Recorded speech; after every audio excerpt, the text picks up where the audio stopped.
This morning, a magnitude 8.1 earthquake struck off the eastern coast, causing multiple casualties, wiping out power and infrastructure in several towns, and spreading panic about a possible tsunami threat. All communications in the area have been knocked out, and the earthquake has caused massive structural damage and left several hundred stranded and vulnerable, with the lives of many in jeopardy. Welcome to a behind-the-scenes look at a typical rescue HQ and witness firsthand how the coordination of this relief effort is orchestrated. The successful coordination and management of a rescue and relief operation requires a central base, where all information is gathered and distributed to all participating teams. The rescue HQ we have here plays a critical role in ensuring all teams on the ground have the most up-to-date information and can see where help is most urgently required.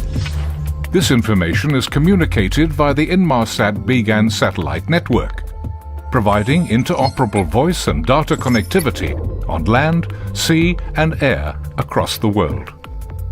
The first responders arrive on the scene and deploy Inmarsat's handheld satellite phone, the iSat Phone Pro. They can immediately begin to coordinate the logistics of the relief effort using this robust, high-quality voice service.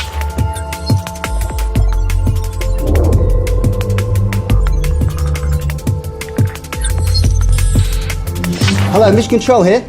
We've just arrived at ground zero. It's utter chaos. We're pulling out the first casualties now.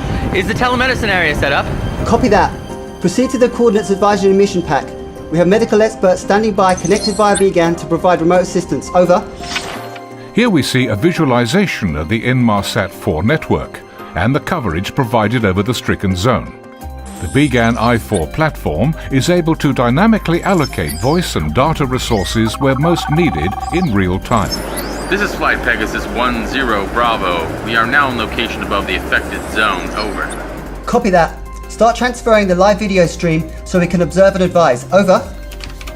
With the surveillance aircraft circling the emergency zone and using its onboard cameras, the aircraft is able to capture and transmit video and images back to Rescue HQ in real time.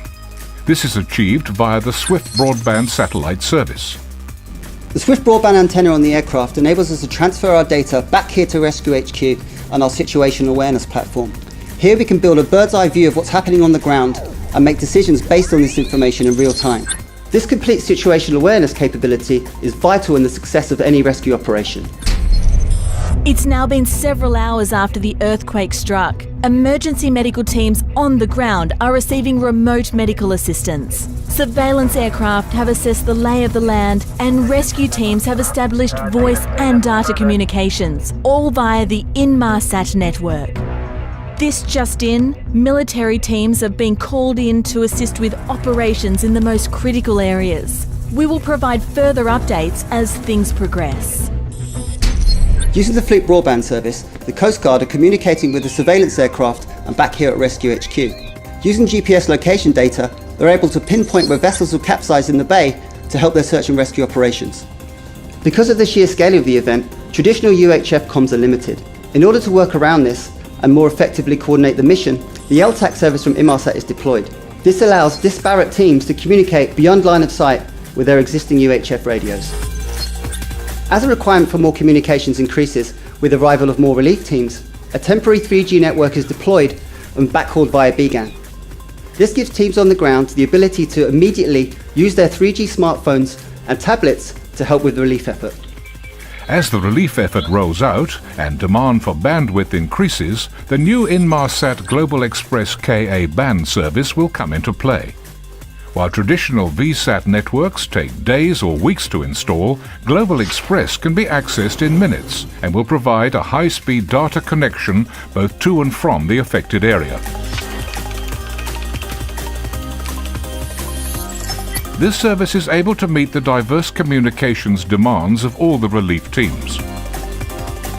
We've witnessed Inmarsat provide crucial voice and data communication links from the arrival of the first responders within hours of the crisis.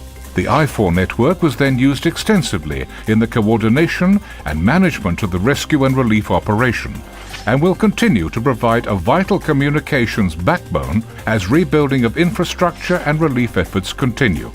Inmarsat's robust broadband global communication platform has underpinned the success of this mission.